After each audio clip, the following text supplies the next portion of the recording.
ಎಲ್ಲರಿಗೂ ನಮಸ್ಕಾರ. ಲಕ್ಷ್ಮೀ ಸ್ಪರ್ಧಾ ಅಕಾಡೆಮಿಗೆ ತಮ್ಮೆಲ್ಲರಿಗೂ ಸ್ವಾಗತ. ಇಲ್ಲಿ ಒಂದು ಏಪ್ರಿಲ್ ಮಂತ್ಗೆ ಸಂಬಂಧಪಟ್ಟಂತೆ ಈಗಾಗಲೇ ಸಿರೀಸ್ 3 ಏನಂದ್ರೆ ಅಪ್ಲೋಡ್ ಹಂತದಲ್ಲಿದೆ. ಇವಾಗ 4ನೇ ಸಿರೀಸ್ ಏನಂತಂದ್ರೆ ಏಪ್ರಿಲ್ ತಿಂಗಳಿಗೆ ಸಂಬಂಧಪಟ್ಟಂತೆ ಒಂದು 2ನೇ ಒಂದು ಸಿರೀಸ್ ಇದೆ. ಇಲ್ಲಿ ನಾವೇನ್ ಮಾಡ್ತಂದ್ರೆ ನಮ್ಮ ಲಕ್ಷ್ಮೀ ಸ್ಪರ್ಧಾ ನಿರ್ದೇಶಕರು ಉರ್ಕಂದಪ್ಪ ಸಾರು ಮತ್ತು ಅದರ ಜೊತೆಲೆ ನಾನು ಮತ್ತಿತರ ಮೇಡಮ್ ಸಹ ಏನಂತಂದ್ರೆ ಎಲ್ಲರೂ ಜೊತೆಗಡೆ ಅಂದ್ರೆ ನಾವು ಏನ್ ಮಾಡಿವಿ ಸಿರೀಸ್ಗಳೇನೆಂದರೆ ಕೊಡ್ತಾ ಬಂದಿವಿ. ತಮ್ಮೆಲ್ಲರಿಗೂ ಏನಪ್ಪಾ ಅಂದ್ರೆ ಉಪಯುಕ್ತವಾದಂತ ಮಾಹಿತಿಯನ್ನು ನಾವು ಕೊಡ್ತಾ ಇದೀವಿ. ಇಲ್ಲಿ ನಾವೇನಂದ್ರೆ ನೇರವಾಗಿ ನಾವು ಪ್ರಶ್ನೆ ಬರೋಣ ಅಂದ್ರೆ ಏಪ್ರಿಲ್ ತಿಂಗಳಿನ ಸಿರೀಸ್ 4ಗೆ ಸಂಬಂಧಪಟ್ಟಂತೆ ನೇರವಾದಂತ ಒಂದು ಪ್ರಶ್ನೆ. ಯಾಕಂದ್ರೆ ಇಲ್ಲಿ ಏಪ್ರಿಲ್ ಮಂತ್ ಅಲ್ಲಿ ಅಂಬಾಸಿಡರ್ಸ್ ಗಳ ಬಗ್ಗೆ ಇರುವಂತದ್ದು. ಇಲ್ಲಿ ನಮ್ಗೇನಂದ್ರೆ ಈ ಜನಗಣತಿ ಅಂದ್ರೆ 2027ರಲ್ಲಿ ಜನಗಣತಿ ಮಾಡ್ತಾರಲ್ಲ, ಇಲ್ಲಿ ಆ ಜನಗಣತಿ ಏನಪ್ಪಾ ಅಂದ್ರೆ ಬ್ರಾಂಡ್ ರಾಯಭಾರಿಯಾಗಿ ಸಂಬಂಧಪಟ್ಟಂತೆ ಒಂದು ಪ್ರಶ್ನೆ ಇರುವಂತದ್ದು. ಇಲ್ಲಿ ನೋಡ್ರಿ ಏನಂತಂದ್ರೆ ಯಾವ ರೀತಿಯಾದಂತಹ ಪ್ರಶ್ನೆ ಇದೆ ಅಂತಂದ್ರೆ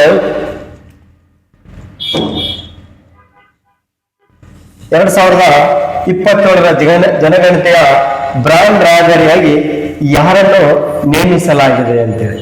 ಅಂದ್ರೆ ಇಲ್ಲಿ ಏನ್ ಮಾಡ್ತಾರೆ ಅಂದ್ರೆ ಇದರಲ್ಲಿ 4 ಆಪ್ಷನ್ಸ್ ಗಳಿರುವಂತದ್ದನ್ನು ನಾವು ನೋಡ್ಲಾಗ್ತದೆ. ಇಲ್ಲಿ ನೋಡ್ರಿ ಯಾರಂದ್ರೆ ಅಮಿತಾಬ್ ಬಚ್ಚನ, ಸುದರ್ಶನ್ ಪಟ್ನಾಯಕ ಅಥವಾ MS ಧೋನಿನ ಅಥವಾ ವಿರಾಟ್ ಕೊಹ್ಲಿ ಅಂತಿದೆ. ಇಲ್ಲಿ ನೋಡ್ರಿ ಇದಕ್ಕೆ ಆನ್ಸರ್ ಯಾವ್ದು ಬರ್ತದೆ ನೋಡ್ರಿ. ಓಕೆ, ಇಲ್ಲಿ ನಾವೇನಂದ್ರೆ ನೇರವಾದಂತ ಆನ್ಸರ್ ಹೋಗೋಕ್ಕಿಂತ ನಾವೇನ್ ಮಾಡೋಣ ಇಲ್ಲಿ ಈ ಅಮಿತಾಬ್ ಬಚ್ಚನ್ ಅಂತಾರೆ ನಿಮ್ಗೆ ಎಲ್ಲರಿಗೆ ಗೊತ್ತಿರುವಂತದ್ದು ನಾವು ಅಂದ್ರೆ ಇವರೇನಂದ್ರೆ ಬಾಲಿವುಡ್ನ ನಟನಾಗಿರ್ತಾನೆ.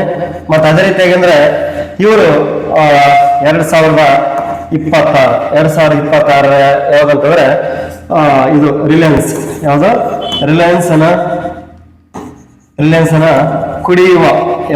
ಕುಡಿಯುವ ನೀರಿನ ಪ್ಯಾಕೇಜಿನ ರಾಯಭಾರಿಯಾಗಿರ್ತಾರೆ.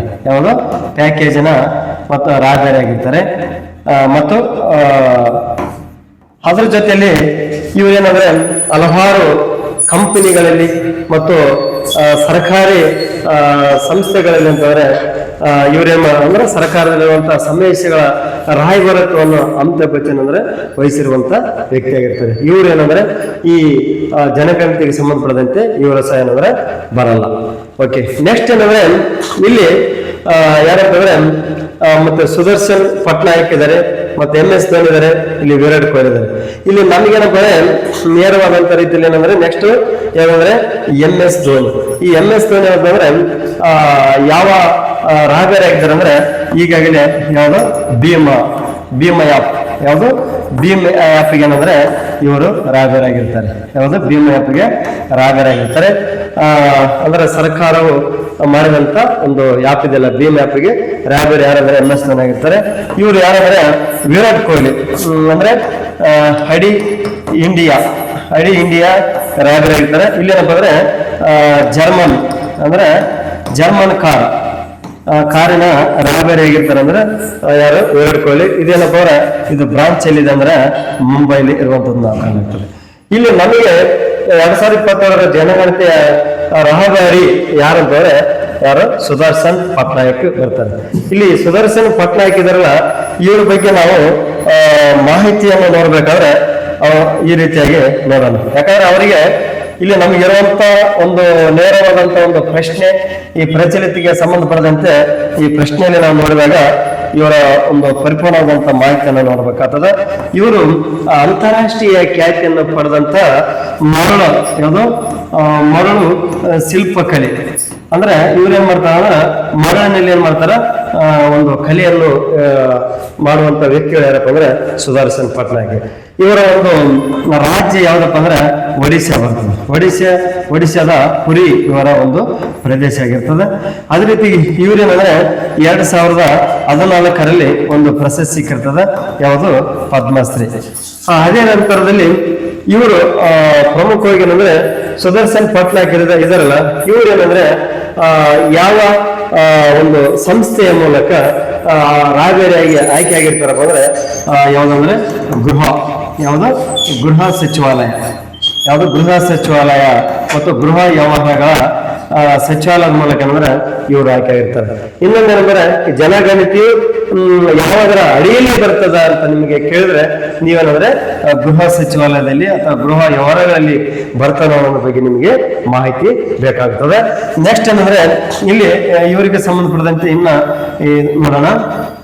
ಅಂದ್ರೆ ಜನಗಣತಿಗೆ ಸಂಬಂಧಪಟ್ಟಂತೆ ಇನ್ನೊಂದೇನಂದ್ರೆ ಈ 2027 ಈ ಜನಗಣತಿ ಇದೆಲ್ಲ ಒಟ್ಟು ಟೋಟಲಿ ಜನಗಣತಿ ಎಷ್ಟಪ್ಪ ಅಂದ್ರೆ 16ನೇ ಜನಗಣತಿ. ಎಷ್ಟು? 16ನೇ ಜನಗಣತಿ ಆಗಿರುವಂತದ್ದು ನಾವು ಕಾಣಲಾಗ್ತದೆ. ಇಲ್ಲಿ ಸ್ವಾತಂತ್ರ್ಯದ ನಂತರ ಅಂದ್ರೆ ಸ್ವಾತಂತ್ರ್ಯದ ನಂತರದಲ್ಲಿ ಇದು ಎಷ್ಟನೇದು ಅಂತಂದ್ರೆ 8ನೇ ಜನಗಣತಿ ಆಗಿರುವಂತದ್ದು ನಾವು ಕಾಣಲಾಗ್ತದೆ. ಇಲ್ಲಿ ಒಟ್ಟು ಜನಗಣತಿ ಅಂತಂದ್ರೆ ಜನರ ಒಂದು ಸಂಖ್ಯೆ ಎಷ್ಟಿದೆ ಅನ್ನೋದ್ರ ಬಗ್ಗೆ ಅಂದ್ರೆ ಅಳತೆ ಮಾಡ್ಲಿಕ್ಕೆ ಅಂದ್ರೆ ಸಮೀಕ್ಷೆ ಮಾಡ್ಲಿಕ್ಕೆ ಇರುವಂತದ್ದು. ಇವೆಲ್ಲ ಜನಗಣತಿ ಇದೆಲ್ಲ ಇದು ಏನ್ ಮಾಡ್ತಾರೆ ಅಂದ್ರೆ ಡಿಜಿಟಲ್ ಮೂಲಕ ಏನಂದ್ರೆ ಇಲ್ಲಿ ಒಂದು ಜನಗಣತಿ ಮಾಡುವಂಥದ್ದು ನಾವು ಕಾಣ್ತೇವೆ. ಅಂದ್ರೆ ಡಿಜಿಟಲ್ ಇದರ ಮೂಲಕ ಎಲ್ಲಾ ಮಾಹಿತಿಯನ್ನು ನಾವು ನೋಡೋದು. ಇಷ್ಟು ನಮ್ಗೇನಪ್ಪ ಅಂದ್ರೆ ಒಂದು ಮಾಹಿತಿ ಇದ್ರೆ ಸಾಕು. ನೇರವಾದಂತ ಈ ಏಪ್ರಿಲ್ ಮಂತ್ಗೆ ಸಂಬಂಧಪಟ್ಟಂತೆ ಜನಗಣತಿ ಬ್ರಾಂಡ್ ರಾಯಭಾರಿ 2020 ಅಂದ್ರೆ ಸುದರ್ಶನ್ ಪಟ್ನಾಯಕ್ ಅನ್ನೋದು ಮೇನ್. ಇದೇನಂದ್ರೆ ಇಂಪಾರ್ಟೆಂಟ್. ನೆಕ್ಸ್ಟ್ ಅಂದ್ರೆ ಪ್ರಚಲಿತದಲ್ಲಿ ಏನಂದ್ರೆ ಇವರ ಭೀಮ್ ಯಾತ್ರೆಗೆ ಸಂಬಂಧಪಟ್ಟಂತೆ MS ಧೋನಿ ಇರುವಂತದನ್ನು ನಾವು ಕಾಣ್ತೀವಿ. ನೆಕ್ಸ್ಟ್ ಮುಂದುವರೆದ ಭಾಗವಾಗಿ ನೋಡೋಣ. ಈಗ ಮುಂದುವರೆದ ಭಾಗದಲ್ಲಿ ಏನಪ್ಪ ಅಂದ್ರೆ ಇವರೇ ಯಾರಪ್ಪ ಅಂದ್ರೆ ಇವಾಗ ಹೇಳಿದ್ನಲ್ಲ ಅಂದ್ರೆ 2027 ಜನಗಣತಿಯ ರಾಯಭಾರಿ ಯಾರಂತಂದ್ರೆ ಸುದರ್ಶನ್ ಪಟ್ನಾಯಕ್ ಅವರು ಇರುವಂತದ್ದು. ಇಲ್ಲಿ ಒಡಿಶಾದ ಇವರೇನಂದ್ರೆ ಪದ್ಮಶ್ರೀ ಪ್ರಶಸ್ತಿಯನ್ನು ಪಡೆದಂತ ವ್ಯಕ್ತಿ. ಇಲ್ಲಿ ನೋಡ್ರಿ ಟೋಟಲ್ ಅವರ ಒಂದು ಚಿತ್ರವನ್ನು ಏನಂದ್ರೆ ನಾವು ನೋಡುವಂಥದ್ದು. ನೆಕ್ಸ್ಟ್ ಮತ್ತೆ ಒಂದು ಪ್ರಚಲಿತ ವಿದ್ಯಮಾನಕ್ಕೆ ಸಂಬಂಧಪಟ್ಟಂತೆ ಒಂದು ಅತ್ಯುತ್ತಮವಾದಂತ ಒಂದು ಪ್ರಶ್ನೆ ನೋಡ್ತೀವಿ. ಅಂದ್ರೆ ಇಲ್ಲಿ ಯಾವ್ದಂತಂದ್ರೆ 2026 ಈ 2026ರ ವಿಶ್ವ ಆಹಾರ ಪ್ರಶಸ್ತಿಗೆ ಆಯ್ಕೆಯಾದವರು ಯಾರು ಅನ್ನೋ ರೀತಿಯಲ್ಲಿ ಕೇಳಲಾಗಿದೆ. ಇಲ್ಲಿ ನಾರ್ಮನ್ ಬೋರ್ಲಾಗ ಮತ್ತೆ ಅದೇ ರೀತಿಯಾಗಿ ಅಂದ್ರೆ ಎರಡನೇ ವ್ಯಕ್ತಿ ಯಾರಂತಂದ್ರೆ ಒಗ್ಗು ಲೇಲಿ ವೆಲ್ಡನ ಮತ್ತು MS ಸ್ವಾಮಿನಾಥನ ರತನ್ ಟಾಟಾ ಅಂತ ಕೇಳಿದ್ದಾರೆ. ಇದರಲ್ಲಿ ಆನ್ಸರ್ ಯಾವ್ದು ಬರ್ತದೆ ನೋಡ್ರಿ. ಓಕೆ, ಇಲ್ಲಿ ನಿಮಗೆ ಯಾಕಂದ್ರೆ ಪ್ರಚಲಿತ ಡೈಲಿ ಕರೆಂಟ್ ಅಫೇರ್ಸ್ ಮತ್ತು ಮ್ಯಾಗಝಿನ್ ಇತರ ಎಲ್ಲಾ ರೀತಿಯ ನೋಡುವಂತವ್ರಿಗೆ ಏನಪ್ಪ ಇಲ್ಲಿ ನೇರವಾದಂತ ಆನ್ಸರ್ಗಳು ನಿಮ್ಗೆ ಸಿಗ್ತದೆ. ಬಟ್ ನಾವೇನಂದ್ರೆ ಇಲ್ಲಿ ನಮ್ಮ ಲಕ್ಷ್ಮೀ ಸ್ಪರ್ಧಾ ವತಿಯಿಂದ ಏನಂದ್ರೆ ತಮ್ಮೆಲ್ಲರಿಗೆ ಏನಂದ್ರೆ 4 ಆಪ್ಷನ್ಸ್ ಗಳ ಬಗ್ಗೆ ಒಂದು ಸರಳವಾದಂತ ರೀತಿ, ಒಟ್ಟು ಏನಂದ್ರೆ ಡೆಪ್ತ್ ಏನಿಲ್ಲ, ಒಟ್ಟು ಏನಂದ್ರೆ ನಿಮ್ಗೆ ನೇರವಾದಂತ ಉತ್ತರವನ್ನು ಕೊಡ್ಲಿಕ್ಕೆ ನಾವು ಹೆಲ್ಪ್ ಮಾಡ್ತೇವೆ. ಇಲ್ಲಿ ನಾರ್ಮಲ್ ಬೋರ್ಲಾಗಿದ್ದಾರಲ್ಲ, ಈ ನಾರ್ಮಲ್ ಬೋರ್ಲಾಗ ಏನಂತಂದ್ರೆ ಇವರು ಅಮೇರಿಕದವರು. ಅಮೆರಿಕದ ಕೃಷಿ ವಿಜ್ಞಾನಿ ಇವರು. ಅಮೆರಿಕದ ಕೃಷಿ ವಿಜ್ಞಾನಿ ಆಗುವುದು. ಮತ್ತು ಇವ್ರೇನಪ್ಪ ಅಂದ್ರೆ ಹಸಿರು ಕ್ರಾಂತಿಯ ಪೀತವಾಗಿರ್ತಾರೆ. ಯಾವುದು? ಹಸಿರು ಕ್ರಾಂತಿಯ ಪೀತಮಗಿರ್ತಾರೆ. ಹಸಿರು ಕ್ರಾಂತಿಯ ಪೀತಮ ಹೌದು. ಇವ್ರೇನಂದ್ರೆ ಯಾವ್ದಂದ್ರೆ ಗೋಧಿ ಏನಂದ್ರೆ ಗೋಧಿಯ ತಳಿಯನ್ನು ಏನಂದ್ರೆ ಇವ್ರೇನ್ ಮಾಡ್ತಾರೆ ಅಭಿವೃದ್ಧಿಯನ್ನು ಪಡಿಸಿರ್ತಾರೆ. ಅದೇ ರೀತಿ ಅಂದ್ರೆ ಇವರಿಗೆ 1970ರಲ್ಲಿ ನೊಬೆಲ್ ಪ್ರೈಸ್ ಅಂದ್ರೆ ಯಾವುದು ನೊಬೆಲ್ ಶಾಂತಿ ಪ್ರಶಸ್ತಿ ಏನಪ್ಪ ಅಂದ್ರೆ ಸಿಕ್ಕಿರುವಂತದನ್ನ ನಾವು ನೋಡಲಾಗ್ತದೆ. ಇಲ್ಲೇನಂದ್ರೆ ಇವರೇನಂದ್ರೆ ಒಂದು ಕೃಷಿಗೆ ಸಂಬಂಧಪಡದಂತೆ ಎಲ್ಲ ರೀತಿಯಾದಂತ ಒಂದು ಮತ್ತು ಆಹಾರಕ್ಕೆ ಸಂಬಂಧಪಡದಂತೆ ಎಲ್ಲ ರೀತಿಯ ಒಂದು ಪ್ರಯತ್ನ ಮಾಡಿರ್ತಾರೆ. ನೆಕ್ಸ್ಟ್ ಅಂದ್ರೆ ಅದೇ ನಂತರದಲ್ಲಿ ಅಂದ್ರೆ ಇಲ್ಲಿ ನಾವು ನೇರವಾದಂತ ರೀತಿಯಲ್ಲಿ ನೋಡಿದಂತಹ ಸಂದರ್ಭದಲ್ಲಿ ರತನ್ ಟಾಟಾ ಅಂದ್ರೆ ಭಾರತದವರ ನಂತರ ಭಾರತದ ಇವರು ಏನಂದ್ರೆ ಉದ್ಯಮಿ ಆಗೋದು. ಮತ್ತು ಇವರೇನಂದ್ರೆ ಸಮಾಜ ಸೇವೆ ಏನಂತಂದ್ರೆ ಮಾಡುವಂತ ವ್ಯಕ್ತಿ ಆಗಿರ್ತಾರೆ. ನೆಕ್ಸ್ಟ್ ಇರುವಂತ ಯಾವ್ದಂದ್ರೆ MS ಸ್ವಾಮಿನಾಥನ್. ಈ MS ಸ್ವಾಮಿನಾಥನ್ ಇದಾರಲ್ಲ,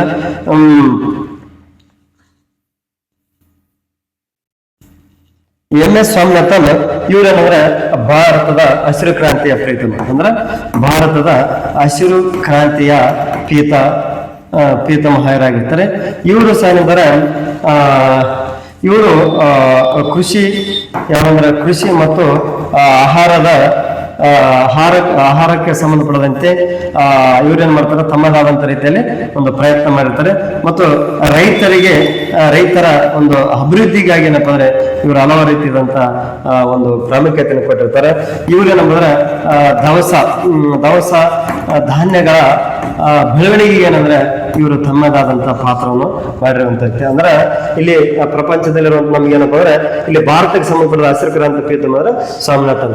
ಇಲ್ಲಿ ನಮಗೇನಂದ್ರೆ ನೇರವಾದಂತಹ ಆನ್ಸರ್ ಅಂದ್ರೆ ಈ ಆಹಾರ ಪ್ರಶಸ್ತಿಗೆ ಸಂಬಂಧಪಟ್ಟಂತೆ ಯಾರಂದ್ರೆ ಹುಬ್ ಲೇಲಿ ವ್ಯಾಲ್ಡ್ ಅಂತೇಳಿ. ಯಾರು? ಹುಬ್ ವೇಲ್ಡ್.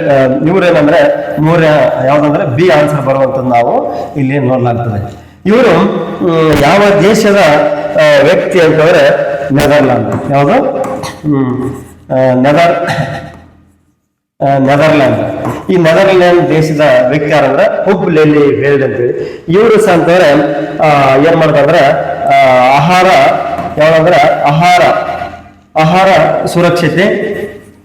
ಆಹಾರ ಸುರಕ್ಷತೆ ಮತ್ತು ಇವ್ರೇನ್ ಮಾಡ್ತಾರೆ ಅಂದ್ರೆ ಇದು ಬರ್ತದೆ ಯಾವ್ದಂದ್ರೆ ಸಂಸ್ಕರಣೆಗೆ ಸಂಬಂಧಪಟ್ಟಂತೆ ಇವರು ಏನ್ ಮಾಡ್ತಾರೆ, ಸಂಶೋಧನೆಯನ್ನು ಮಾಡಿರುವಂತ ವ್ಯಕ್ತಿಯಾಗಿರ್ತಾರೆ. ಮತ್ತು ಇವರು ವಿಶ್ವ ಆಹಾರ ಪ್ರಶಸ್ತಿ ಅಂದ್ರೆ ಇದು ಆಹಾರದ ಒಂದು ನೊಬೆಲ್ ಪ್ರಶಸ್ತಿ ಅನ್ನೋ ರೀತಿಯಲ್ಲಿ ನಾವು ಕಾಣಬಹುದು. ಇದು ಏನಂದ್ರೆ ನಮಗೆ ಪ್ರಚಲಿತ ವಿದ್ಯಮಾನಕ್ಕೆ ಸಂಬಂಧಪಟ್ಟಂತೆ ಏನಂದ್ರೆ ಹುಬ್ ಲೇಲಿ ವೇಲ್ಡ್ ಏನಂದ್ರೆ ಇಲ್ಲಿ ನೇರವಾದಂತ ಆನ್ಸರ್ ಅಂತ ಅನ್ನುವಂಥದ್ದು ನಾವು ಕಾಣಲಾಗ್ತದೆ. ಇವರ ಒಂದು ಚಿತ್ರ ಏನಪ್ಪಾ ಅಂದ್ರೆ ನಾವು ಹುಬ್ ಲೇಲಿ ವೇಲ್ಡ್ ಅವರ ಒಂದು ಚಿತ್ರವಂತಂದ್ರೆ ಇಲ್ಲಿ ನಾವು ನೋಡುವಂಥದ್ದು. ನೆಕ್ಸ್ಟ್ ಮುಂದುವರೆದ ಭಾಗ ಆಗಿ ನೋಡೋಣ. ಯಾವ್ದಂದ್ರೆ ಕಾರ್ಗ ದ್ವೀಪ ಯಾವ ದೇಶಕ್ಕೆ ಸೇರದ ಅನ್ನೋ ರೀತಿಯಲ್ಲಿ ಪ್ರಶ್ನೆ ಇದೆ. ಯಾಕಂದ್ರೆ ನಾವು ಎಕ್ಸಾಮ್ದಾಗ ಹೋದ ತಕ್ಷಣ ಕಾರ್ಗ ದ್ವೀಪ ಅಂತ ಅಂದ್ಬಿಟ್ರೆ ನಮ್ಗೇನಂದ್ರೆ ಇದು ಗೊತ್ತಾಗಲ್ಲ. ಯಾಕಂದ್ರೆ ಈ ಅಂತಾರಾಷ್ಟ್ರೀಯ ಮಟ್ಟಕ್ಕೆ ಸಂಬಂಧಪಟ್ಟಂತೆ ಅಂತಾರಾಷ್ಟ್ರೀಯಲ್ಲಿರುವಂತ ಒಂದು ಪ್ರದೇಶಗಳು ಬೇಕು. ಯಾಕಂದ್ರೆ ನಮ್ಮ ಇಂಡಿಯಾದಲ್ಲಿ ಇರುವಂತ ಕೆಲವು ಪ್ರದೇಶಗಳು ನಮ್ಗೆ ಗೊತ್ತಾಗಲ್ಲ. ಅಂತದ್ರಲ್ಲಿ ಬಂದ್ರೆ ಅಂತಾರಾಷ್ಟ್ರೀಯ ದೇಶಗಳಲ್ಲಿ ಏನನ್ನೋದ್ರ ಬಗ್ಗೆ ನಮಗೆ ಗೊತ್ತಾಗಲ್ಲ. ಇಂಥದ್ರಲ್ಲಿ ಅಂದ್ರೆ ಕಾರ್ಗ ದ್ವೀಪ ಯಾವ ದೇಶಕ್ಕಿದೆ ಅಂತ, ಯಾವ ದೇಶದಲ್ಲಿದೆ ಅನ್ನೋ ರೀತಿಯಲ್ಲಿ ಕೇಳುವಂಥದ್ದು. ಯಾಕಂದ್ರೆ ಇತ್ತೀಚೆಗೆ ಏನಂದ್ರೆ ಈಗಾಗಲೇ ಒಂದು ಕ್ಯೂ ಕೊಡ್ಬೇಕಾಗುತ್ತೆ. ಕ್ಯೂ ಅಂತಂದ್ರೆ ಈಗಾಗಲೇ ಒಂದೇನಂದ್ರೆ ಯುದ್ಧ ಅಂತಂದ್ರೆ ಇಲ್ಲಿ ಭಾರತ ಮತ್ತು ಇಸ್ರೇಲ್ ವಿರುದ್ಧ ಏನಂದ್ರೆ ಇರಾನ್ ಮೇಲೆ ಏನಂದ್ರೆ ದಾಳಿ ಮಾಡಿರ್ತಾರೆ. ಆ ದಾಳಿ ಮಾಡೋದಂತ ಒಂದು ಪ್ರದೇಶಕ್ಕೆ ಸಂಬಂಧಪಟ್ಟಂತೆ ಇರುವಂತ ಒಂದು ಕ್ವಶನ್ ಅನ್ನು ಕೇಳಿರ್ತಾರೆ. ಇಲ್ಲಿ ನಾವೇನಂದ್ರೆ ಕಾರ್ಗ ದ್ವೀಪ ಯಾವ ದೇಶಕ್ಕೆ ಸೇರದ ಅನ್ನೋದ್ರಿಂದ ಕೇಳಲಾಗಿದೆ. ಇರಾಕನ, ಕುವೈತನ, ಇರಾನ್, ಸೌದಿ ಅರೇಬಿಯಾ ಅನ್ನುವಂತ ರೀತಿಯಲ್ಲಿ ಇದೆ. ಇಲ್ಲಿ ಏನಂದ್ರೆ ನಾವು ಇರಾಕಿಗೆ ಸಂಬಂಧಪಟ್ಟಂತೆ ಒಂದು ಎಕ್ಸ್ಪ್ಲೇನ್ ನೋಡೋಣ. ಇದು ಇರಾಕ್ ಅಂತಾರೆ, ಇದು ಏನಂದ್ರೆ ಈ ಏಷ್ಯಾ ಖಂಡದಲ್ಲಿ ಬರ್ತದ.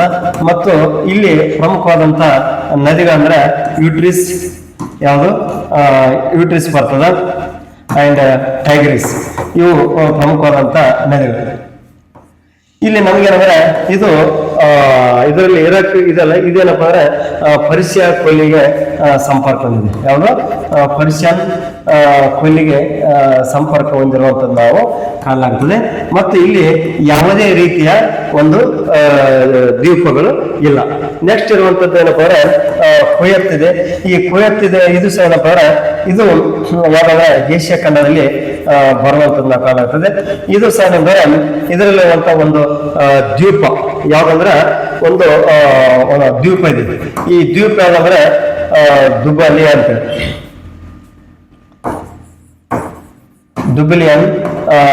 ದ್ವೀಪ ಇಲ್ಲಿ ಕಾಣಲಾಗ್ತದೆ.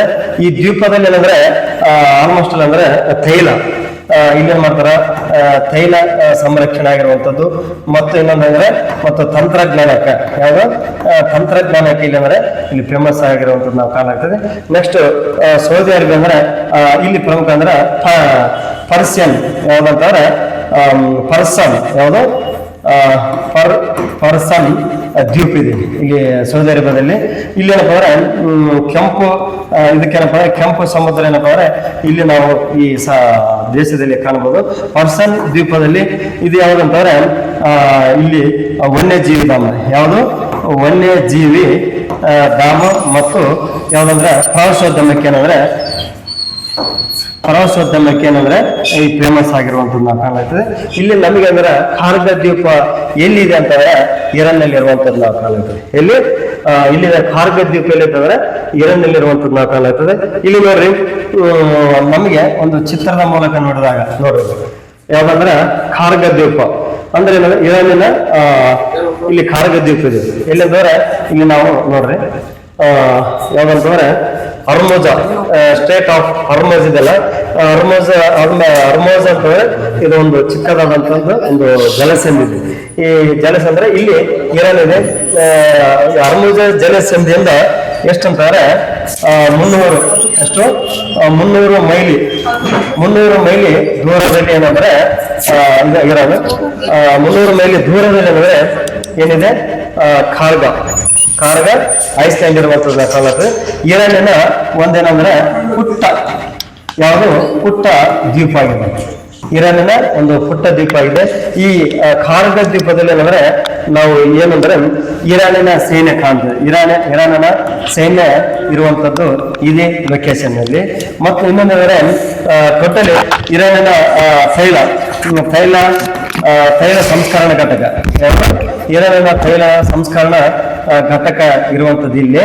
ಮತ್ತು ಇನ್ನೊಂದಂದ್ರೆ ತೈಲ ಸಂಗ್ರಹ ಅಂದ್ರೆ ತೈಲ ಸಂಗ್ರಹಣೆ ಮಾಡುವಂತ ಸಹ ಇಲ್ಲಿ ಟೋಟಲಿ ಎಷ್ಟಂತಂದ್ರೆ ಇಲ್ಲಿ ಟೋಟಲಿ ರಫ್ತು ಮಾಡುವಂತ ತೈಲ ಎಷ್ಟಂದ್ರೆ 90% ಅಂದ್ರೆ ಇಲ್ಲಿ ಸ್ಟಾಕ್ ಆಗಿರುವಂತದ್ದು ನಾವು ಕಾಣೋದು. ಅಂದ್ರೆ ಖಾರ್ಗ ಅಂತಂದ್ರೆ ಯಾವ ದೇಶದಲ್ಲಿ ಕಾಣ್ತದೆ ಅಂತಂದ್ರೆ ಇರಾನ್ ನಲ್ಲಿ ಅನ್ನುವಂಥದ್ದು ನಿಮಗೆ ಗೊತ್ತಾಗುತ್ತೆ. ಇದು ಇಂಪಾರ್ಟೆಂಟ್ ಇರುವಂತ ಒಂದು ಪಾಯಿಂಟ್. ನೆಕ್ಸ್ಟ್ ಮುಂದುವರೆದ ಭಾಗ ನೋಡೋಣ. ಇಲ್ಲಿ ಗೊತ್ತಾಯ್ತು ಇದು ಯಾಕಂದ್ರೆ ಸ್ಟೇಟ್ ಆಫ್ ಇರಾನ್ ಅಂದ್ರೆ ಇದ್ರ ಮೂಲಕ ನಮಗೆ ಇರಾನ್ ಮೂಲಕ ನಮ್ಮ ದೇಶಕ್ಕೆ ಯಾವುದು ಇಂಧನ ಸರಬರಾಜು ಆಗುವಂಥದ್ದನ್ನು ನಾವು ಕಾಣುತ್ತದೆ. ಇಲ್ಲಿ ಚಿಕ್ಕದಾದ್ರ ಮೂಲಕ ಅಂತ ಹೇಳಲಾಗ್ತದೆ. ಯಾಕಂದ್ರೆ ಇಲ್ಲಿ ಈಗಾಗಲೇ ಯಾಕಂದ್ರೆ ಅಮೇರಿಕ ಮತ್ತು ಇಸ್ರೇಲ್ ಅಂದ್ರೆ ಜೊತೆಗೂಡಿ ಇರಾನ್ ಮೇಲೆ ಅಟ್ಯಾಕ್ ಮಾಡಿರುವಂತದ್ದು ಕಾಣುತ್ತದೆ. ಇತ್ತೀಚಿನ ನಿನ್ನೆ ಒಂದು ಪತ್ರಿಕೆಯಲ್ಲಿ ಏನಂದ್ರೆ ಇರಾನ್ ಮತ್ತು ಅಮೇರಿಕ ಏನಂದ್ರೆ ಒಂದು ಒಪ್ಪಂದ ಅಂತೇಳಿ ಹೇಳಿದ್ದಾರೆ. ಅದ್ರ ಬಗ್ಗೆ ಏನಂದ್ರೆ ನೀವು ಪ್ರಚಲಿತದಲ್ಲಿ ಇನ್ನು ಮುಂದುವರೆದ ಭಾಗದಲ್ಲಿ ನಾವು ಚರ್ಚೆ ಮಾಡೋಣ. ನೆಕ್ಸ್ಟ್ ಮತ್ತೆ ನಮಗೆ 4ನೇ ಒಂದು ಪ್ರಶ್ನೆ. ಯಾಕಂದ್ರೆ ಕಾನ್ಸ್ಟಿಟ್ಯೂಷನ್ಗೆ ಸಂಬಂಧಪಡದಂತೆ ಒಂದು ಪ್ರಜಾಪ್ರಭುತ್ವ ಒಂದು ವ್ಯವಸ್ಥೆಯಲ್ಲಿರುವಂತಹ ಒಂದು ವ್ಯವಸ್ಥೆ ಬಗ್ಗೆ ಏನಂದ್ರೆ ಇಲ್ಲಿ ನಾವು ನೋಡಲಾಗ್ತದ. ಇಲ್ಲಿ ಏನಂತಂದ್ರೆ ಒಂದು ಪ್ರಮುಖವಾದಂತಹ ಒಂದು ಪ್ರಶ್ನೆ ನಮ್ಗೆ ಅಂದ್ರೆ ಇವೆಲ್ಲರ ಬಗ್ಗೆ ಮಾಡ್ತದ. ಭಾರತೀಯ ದಂಡ ಸಂಹಿತೆ, ಜನತಾ ಪ್ರತಿನಿಧಿ ಕಾಯ್ದೆ ಬಗ್ಗೆ 1951, ಮಾಹಿತಿ ಹಕ್ಕು, ನಾಗರಿಕ ಸೇವೆ. ಬಟ್ ಇಲ್ಲಿ ಏನ್ ಮಾಡ್ತಾನೆ ಅಂದ್ರೆ ಇಲ್ಲಿ ಈ ರೀತಿಯಾದಂತಹ ಒಂದು ಪ್ರಶ್ನೆಗಳು ಕೇಳಿದಾಗ ನಮಗೆ ಸಮಸ್ಯೆ ಆಗ್ತದೆ. 4ನೇ ಪ್ರಶ್ನೆ ಅಂದ್ರೆ ಮೌನಾವಧಿ ಸೈಲೆಂಟ್ ಪೀರಿಯಡ್ ಯಾವ ಕಾಯ್ದೆಯ ಸೆಕ್ಷನ್ ಅಂದ್ರೆ 126 ಮತ್ತು ಬಿ ಉಪವಿಧಿಯಲ್ಲಿ ಅಡಿಯಲ್ಲಿ ಅಂದ್ರೆ ಜಾರಿಲಿದೆ ಅನ್ನುವಂತರ ಪ್ರಶ್ನೆಗಳನ್ನು ಕಾಣಲಾಗ್ತದೆ. ಇಲ್ಲಿ ಭಾರತೀಯ ದಂಡ ಸಂಹಿತೆಯಲ್ಲಿ ಇದನ್ನ ಯಾವುದು ಭಾರತೀಯ IPC ಮತ್ತು ಜನತಾ ಪ್ರತಿನಿಧಿ ಕಾಯ್ದೆಯಲ್ಲಿ ಇದನ್ನ, ಮಾಹಿತಿ ಹಕ್ಕು ಕಾಯ್ದೆಯಲ್ಲಿ ಇದೆ, ನಾಗರಿಕ ಸೇವಾ ಕಾಯ್ದೆಯಲ್ಲಿ ಇದೆ ಅಂತ ಕೇಳುವಂಥದ್ದು ಕಾಣ್ತದೆ. ಇಲ್ಲಿ ನೋಡ್ರಿ ಇದ್ರಾಗ ಏನಪ್ಪ ಅಂದ್ರೆ ಇದಕ್ಕೆ ಆನ್ಸರವನ್ನು ನೋಡಿ. ಓಕೆ, ಇಲ್ಲಿ ನೋಡ್ರಿ ಭಾರತೀಯ ದಂಡ ಸಂಹಿತೆ ಬಗ್ಗೆ ನಾವು ಎಕ್ಸ್ಪ್ಲೇನ್ ನೋಡಿದ್ರೆ ಅಂದ್ರೆ ಇಂಡಿಯನ್ ಪೆನಲ್ ಕೋಡ್. ಇಲ್ಲಿ ಇದೇನ್ ಮಾಡ್ತಾರೆ ಭಾರತದಲ್ಲಿ ಆಗುವಂತ ಅಪರಾಧಗಳು ಮತ್ತು ಅವ್ರಿಗೆ ಏನಂದ್ರೆ ಶಿಕ್ಷೆ, ಈ ಶಿಕ್ಷೆ ಅಂದ್ರೆ ಕಾನೂನು ಪ್ರಕಾರವಾಗಿ ಅಂದ್ರೆ ಕೊಡುವಂಥದ್ದು ನಾವು ಕಾಲ ಅಂದ್ರೆ ಈಗಾಗಲೇ ಅಂದ್ರೆ ಕಳ್ಳತನ ಆಗಿರುವಂಥದ್ದು, ದರೋಡೆ ಆಗಿರುವಂಥದ್ದು, ಮತ್ತೆ ಕೊಲೆ ಆಗಿರುವಂಥದ್ದು, ಮತ್ತೆ ಇವೆಲ್ಲ ಅತ್ಯಾಚಾರ ಇವೇನಂದ್ರೆ ಭಾರತೀಯ ದಂಡ ಸಂಹಿತೆ ಮೂಲಕ ಅಂದ್ರೆ ಶಿಕ್ಷೆ ಕೊಡುವಂಥದ್ದು ನಾವು ಕಾಲಾಗ್ತದೆ. ಮತ್ತು ಈ ನಾಗರಿಕ ಸೇವಾ ಕಾಯ್ದೆ ಇದೆಯಲ್ಲ, ಈ ನಾಗರಿಕ ಸೇವಾ ಕಾಯ್ದೆ ಅಂತಂದ್ರೆ ಇಲ್ಲಿ ಆಲ್ಮೋಸ್ಟ್ ಅಲ್ ಅಂದ್ರೆ ಗೌರ್ಮೆಂಟ್ ನೌಕರಸ್, ರಾಜ್ಯ ಮತ್ತು ದೇಶಗಳಲ್ಲಿ ಅಂದ್ರೆ ಸಿವಿಲ್ ಸರ್ವೆಂಟ್ಸ್ ಅಂದ್ರೆ ಇಲ್ಲಿ ಪ್ರಮುಖವಾಗಿ ಅಂದ್ರೆ IPS ಆಗಿರ್ಬೋದು, ಆಮೇಲೆ IAS ಮತ್ತು IFS ಇವೆಲ್ಲ ಇಲ್ಲಿ ಅಂದ್ರೆ ಟೋಟಲ್ ಅಂದ್ರೆ ಇಲ್ಲಿ ಒಂದು ಸರ್ಕಾರ ಒಂದು ಸುವ್ಯವಸ್ಥಿತವಾಗಿ ಮುನ್ನಡೆಯಬೇಕಾದ್ರೆ ಕಾಯ್ದೆ ಕಾನೂನುಗಳು ಸುಗಮವಾಗಿ ಹೋಗ್ಬೇಕಾದ್ರೆ ಈ ನಾಗರಿಕ ಸೇವರ್ಗ ಅಂದ್ರೆ ಕೆಲಸ ಮಾಡುವಂಥದ್ದು ಕಾಲ ಆಗ್ತದೆ.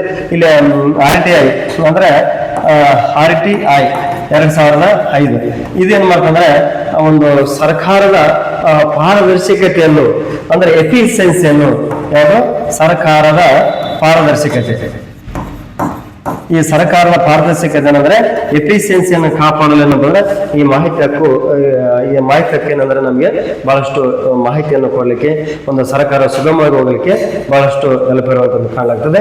ಇಲ್ಲಿ ಅಂದ್ರೆ ಇದು ಮೌನ ಅವಧಿ ಅಂದ್ರೆ ಸೈಲೆಂಟ್ ಪೀರಿಯಡ್ ಅಂದ್ರೆ ಇದು ಜನತಾ ಪ್ರತಿನಿಧಿ ಕಾಯ್ದೆ 1951 ಏನಂದ್ರೆ ನಾವು ಇಲ್ಲಿ ಕಾಣ್ತೀವಿ. ನೋಡಿ, ಇದು ಏನಂದ್ರೆ ಇತ್ತೀಚೆಗೆ ಪಂಚರಾಜ್ಯ ಚುನಾವಣೆಗಳಲ್ಲಿ ಏನ್ ಮಾಡ್ತಾರೆ, ಇದನ್ನ ಜಾರಿ ತರ್ತಾರೆ. ಇದನ್ನ ಎಲ್ಲಿ ಅಂದ್ರೆ ಇತ್ತೀಚೆಗೆ ನಡೆದಂತ ಪಂಚರಾಜ್ಯ ಚುನಾವಣೆಗಳೇನಂದ್ರೆ ಜಾರಿ ತರುವಂತ ನಾವು ಕಾಣುತ್ತೆ. ಅಂದ್ರೆ ಪಶ್ಚಿಮ ಬಂಗಾಳ, ತಮಿಳುನಾಡು, ಇತ್ತೀಚೆಗೆ ಮತ್ತೇನಂದ್ರೆ ಅಸ್ಸಾಂನಲ್ಲಿ ಆಯ್ತಲ್ಲ ಈ ಪಂಚರಾಜ್ಯ ಚುನಾವಣೆಗಳಂತಂದ್ರೆ ಈಗಾಗಲೇ ಟೋಟಲಿ ಚುನಾವಣೆ ಒಂದು ಮತಗಟ್ಟೆ ಆಗಿರುವಂತದ್ದು, ಮತಗಟ್ಟೆಯಲ್ಲಿ ಮತ್ತು ಟೋಟಲಿ 48 ಗಂಟೆಗಳ ಅವಧಿಯಲ್ಲಿ ಅಂದ್ರೆ ಯಾವುದೇ